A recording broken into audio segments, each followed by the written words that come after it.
Hey, welcome back to STRonomics. This is going to be an exciting episode. My name is Bill Faith, founder of Build Short Term Rental Wealth, and I'm joined by my good friend Kenny Bedwell, founder of STR Insights. Kenny, how's it going? It's going. Welcome to STRonomics, everybody. Today we're going to talk about preparing for the shoulder season. And part of that preparation should be, depending on when you're listening to this, is catching the recordings for the STR Scale Summit that we just completed last week or the week before, depending on when you hear this. You can go to strscalesummit.com to purchase the recordings, literally 12 of the best speakers and educators in the industry. You can get the recordings if you missed it for only $199.99. Actually, there is no extra 99. It's just $199. It sounds good. So you're talking 2 days of content for $199 to get you prepared for the shoulder season if Kenny and I don't deliver enough for you today. Kenny, when do you start preparing for the shoulder season? Because I'm going to give you my answer after you answer, and I think people are going to think I might be a little bit crazy. Let me give the classic answer. So it's going to depend on the property and the market. It depends. Such a Ryan Bakey and Jeff Hampton answer. There you go, right? I promise my own. So it's all about understanding your booking lead time, knowing how far in advance people are booking for those particular seasons. I mean, it's really easy for us to take our foot off the gas when it comes to summertime bookings because we have that, I call it the summertime high, meaning we just got through with July, which was, obviously should have been awesome for everyone in summer markets. And you're just like, life is good. Everyone wants to stay at my property. I don't have to worry about, I'm making money, it's great. But the problem is we release a little bit, we ease up and we're not thinking about the future. When the summer's over, okay, that's a new season. And most of us are going to experience that in, high season summer markets. So I'm preparing now for the fall. And and the fall is different for certain properties. So like for my Buffalo properties, fall is like September. Like I'm preparing for September right now, like middle to end of September for Watkins Fall is Glen. winter in Buffalo. Come on, be honest with everybody that's never been there. It fucking snows in September. Yeah. Yeah, right. We'd be in trouble. No, but I mean, it's still like our summer goes till Labor Day, right? School doesn't start till after Labor Day in the Northeast, Unlike here in the Southeast, today was the first day of school, which which is is August 5th. insane, right? For us at least. So, but still hot. So you have to, right? So anyway, so I mean, our summer season's still going, but I've got bookings already full up for August. Okay, great. September, it's like halfway through. So I'm focusing on the end of September. Watkins Glen is October, November, and I'm adjusting my prices and I'm adjusting everything. We can talk about that in a second for October and November because people have already booked for September and August. And it's just understanding the booking lead time when you need to do it. It adjusts season to season, but I'm never taking my foot off the gas, even when I'm doing really well in the moment. I agree. The only thing that I think I differ on is I start way earlier than you do. So I look at when I hit about 90% occupancy for the summer is when I'm starting. That happens for me typically in June. And that really ties into my 80, 90, 100-day lead time for most of the markets that I go into. So I'm transitioning and I kind of use Banner Elk as an example. So literally it was in late June or really around June 20th, 21st, right before I went on my vacation. So middle of June, I already started preparing. We have this thing called the Woolly Worm Festival. Believe it or not, it's a huge weekend deal to where I can get 3x my highest pricing. Then we have foliage right behind it, right? So I'm optimizing weekend pricing specifically in June for September, October, and early November in the Western North Carolina market for both of my properties that are there. So knowing those compression events is something that's critical. Knowing the value for your property is something that's critical as well. So not only am I optimizing up on those high powered weekends, which really almost Labor Day through the end of October and that market, the weekends are amazing, right? And we're getting like summer rates, or you could say, snow rates, January, February rates, super ultra peak rates. Not so much during, Sunday through Wednesday. So that's where we've got to go in and optimize down. And I think one thing, Kenny, people wait way too close to the optimum booking lead time or the average lead time to start optimizing their pricing. They think, oh, okay, if I'm 70 days, I'm going to start at day 70. Well, I believe that you want to be ready with your optimum booking pricing about 20% below your lead time. So if you're at 70, you want to do that 2 weeks ahead of time. So I'm doing mine by 84 days. So if I'm at summer rates, I'm incrementally starting to lower them like 3, 5, 7% a week to be able to get to that optimum pricing 84 days out in advance. I could see that in big popular markets. In big popular markets. Yeah, that's why I use I'm Banner Up, not, because we have compression events. Like yeah, foliage is a compression event on a weekend because of how strong it is, right? And the great thing about fall foliage season for like that whole Blue Ridge Parkway area, you never know when it's going to happen. So people are trying to book the second week of October, the first week of October. Those are the two prime. But man, that's where I'm willing to roll the dice and keep my prices super high. If it starts to turn early, I can take advantage. I can always drop pricing 5, 6, 7 days ahead of time and be able to get booked, in my opinion. Right. So if you have a super property, if it's super high demand, if it's in a market like that, if you're in Raleigh, Durham, or something in downtown, it could be a little bit different, component to that. The other thing that I just started doing, Kenny, is getting ready for Christmas season, the holiday season. So my photos just went in this week. Not this week, but I guess it was last week. I can never remember what day it is. Last week for Christmas season. So Christmas trees go up, decor goes up. I'm not fully removing everything else, but I'm starting to sprinkle it in there once I get through my top 5. So my top 5 has one Christmas image in it, and it just says it's never too early to think about Christmas, there you right? go. And then I have about 3 additional images that I sprinkle in through, my listing, just because people are looking for that. I'm already taking bookings. I think probably half of my properties are already booked for like Christmas and between Christmas and New Year. So especially if you have like ski season or any place that people want to go for vacation during that time, you got to optimize that pricing well in advance. I agree with that. I think that for me, the big point there, you said the photos. I like there are. With that being said, there are seasonal amenities that are also advantageous to market and to push more during the wintertime. For example, hot tubs.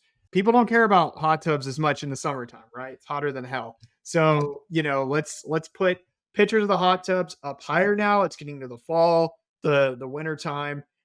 Just think about the amenities that change. You don't want to, and this is a really good example for pool properties.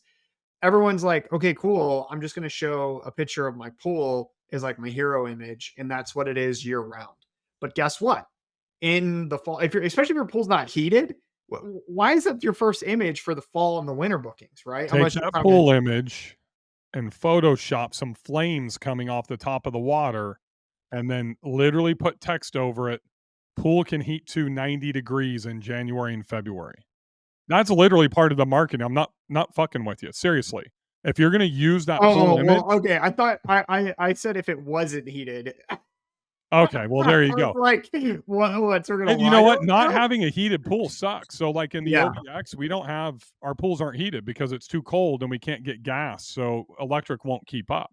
But I'll share an example with you. In my Facebook group, we do favorite Fridays every Friday, and I posted my property, which is called Clonteska, the one that you can walk to downtown Banner Elk. And usually people go in and rip my properties apart and, why don't you do this, this, this? You're supposed to be that, whatever, and send me private messages. Nobody's noticed I don't have a hot tub there. Nobody. I'm literally, and I've owned this since the conference, February. I'm literally getting a hot tub installed on Saturday. And I'm going to tell you, folks, I am not going to hit my projected numbers that I told everybody that I was going to do because I have not had a hot tub for March, April, May, June, July, 5 months. 5 months I've gone without a hot tub. And I believe that my bookings are not as strong there for the fall season and the winter because I don't have a hot tub. It's that important. And the hot tub's going to cost me $6,000 and it's about $4,000 to reinforce my deck and add on to the deck. But literally, I got hung up in permitting from the city of Banner Elk. I shouldn't have even said anything. I wanted to do it by the book. I should have just dropped in the hot tub, reinforced it on my own. But because the mayor owns the house right behind me, Bria insisted that I go through and do permitting and all that type of stuff, and it's cost us 5 months. I promise you, my bookings in that market have been negatively impacted through the summer, and most importantly, preparing for the fall by not having a hot tub. To your point. Okay. I guess I get to. I don't know. It depends. I think you mentioned it depends on your booking lead time for the fall. So mine is can be lagged, but it also depends on supply too in the market. Like I push it in my markets because the supply, like especially the Watkins Glen, like it's just so low that I know that okay, all the cheap properties got booked, so Yep. I'm left. Like You there's can see nothing that else, in the pacing feature, right, of, Yeah, Price Labs. You can see that those cheap properties are booked. right. I don't think people understand that so much, right? I mean, that's one of the best features, in my opinion, is go in and check out the pacing feature and see what the average price is that booked and the average price that's available. And that's exactly like I like to break down the neighborhood data and see. I pick my competitors and I see, okay, in this season, what are they getting booked for? Now, that doesn't mean I go and drop my prices to that, but it's helping me understand like demand already booking those dates? And if so, what did they book them at? How price sensitive were they? And how many of my competitors are already booked? If all of them are booked, that means there's actually a lot of demand there. And I can, I don't have to drop my prices low. I can actually drop them just a little bit and stay pretty high for that season so I get booked up. And that's exactly what I do. Yeah, you just said a word that's uber important, price sensitivity, right? And I think a lot of people don't really understand that price sensitivity based on where their comps are, that are already booked and available. And what Kenny's saying when he's like Watkins Glen, because there's very little supply, he's trying to do price elasticity and stretch that pricing as long as he can, as high as he can, based on that lack of supply. That's what I've been very good at with my properties, just based on the way that we design and the property selection and that type of stuff. So you need to always keep those two things. Price elasticity is stretching the pricing to get as much as you can, holding on as long as you can. Price sensitivity is really looking at the competition and also based on the buyer persona that you're trying to attract as well. Yep. And your competition isn't, and okay, most people, let me be careful on this one, but your competition is not just one or two properties for the most part, right? In most markets, you're competing, five, maybe even hundreds, depending on where you're at. So don't just compare yourself to like your neighbors or whatever. It's like pull up a list. Like you should. I try to have at least 10 properties, my neighborhood data, and compare. And I'm a lot of times like there's one property that's better than mine. Okay. In one market. In some of the markets, there's a lot of properties that are better than mine. And that's okay. I just understand where I rank and I can watch demand and see if they're getting booked. If nobody's getting booked and the prices are super low, and there's like the person with the cheapest prices booked, then I know that like people are very price sensitive during that time. And I need to be a little more aggressive during that season if I'm going to try to get it booked up front. So I think that that's, a lot of it comes with market experience. However, I'll say this for those of you, because I'm sure there's a lot of listeners now who are using revenue managers and who are like, well, I don't really care about my pricing because somebody else handles it. Okay. Are you meeting with them? Are you having like a quarterly meeting with them? Are you checking up? I'd be checking in with them right now. What are they doing to prepare for your shoulder season? Just shoot them an email and ask them, Yeah. and make sure that you're getting a report every month. And you should benchmark that over where you were before starting with the revenue manager. And you should have that meeting every quarter. I well, I would challenge you to go a step further because I think that I just had a call with someone today with this who's using a revenue manager and they're doing well and they're sending like these reports, but the problem is it's very like short-sighted, meaning like they're thinking about the next like 1 or 2 months instead of looking at the next quarter to the next 6 months. And it's like we can attack these things in the right seasons when demand is looking to book. And so is your revenue manager actually doing that? What's their strategy? I mean, I would email them and say, hey, the shoulder season's coming up. What's the strategy here? Is it just watch the competition and change the next month or two? Or is it actually, do we have a plan we're going to implement in place? I'm going to take that even one step farther, Kenny, and I would ask your fucking revenue manager if you're already optimized for summer of 2025. Because depending on what market, I mean, I'm already optimized for 2025 summer because I have so many beach properties. And I mean, just so many of my properties are summer driven, right? I only have like four in my entire portfolio owned and co hosted. So I'm already taking bookings for summer. There's a lot of people that rebook, especially if you've got my 200-day direct booking funnel implemented and you're increasing your direct bookings. You better make sure that you're priced out at least a year in advance. And I want to take it a step further and ask, are you optimized for summer 2026? I am not optimized for 2026. 2026 is Ah, at the same pricing as 2025. But you joke, that people need to be optimized for summer 2025 already. yeah, And yeah, they do. 99.9% of the hosts out there are not thinking about it, and the shitty revenue managers aren't either. They're reactionary just like you. The other thing is don't, if you are using a revenue manager, and I'm all for revenue managers, especially if you don't know how to do it, make sure that they are not giving you the BS of how you're doing comparative to the market. This is only about money. It's strictly about the revenue, the dollars that they are generating for you. So if you did 50 last year and they told you the benchmark is 70 and they're tracking to do 60, they're behind what they projected. They make their own bed positively or negatively, right? So that's what you need to hold them accountable with. Yep. Also, I think too, it's hard for a lot of people as well. Like I had a conversation or good conversation with a gentleman today who has a property in Rosemary Beach, Florida, which is 30A, so Emerald Coast. And the market's just down 10, 15%.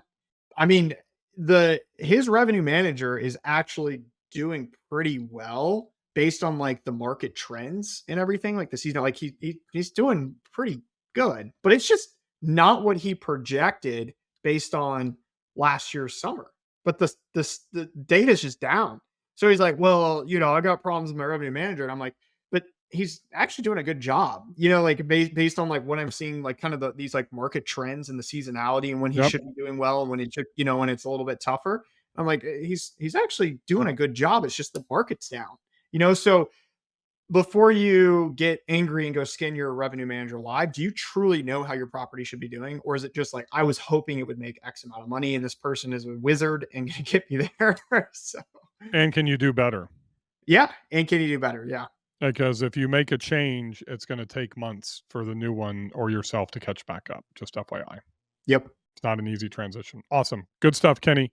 We look forward to seeing you guys on the next episode of STRonomics with Kenny Bedwell and myself. Have a And great build day. faith. There you go. Happy hosting.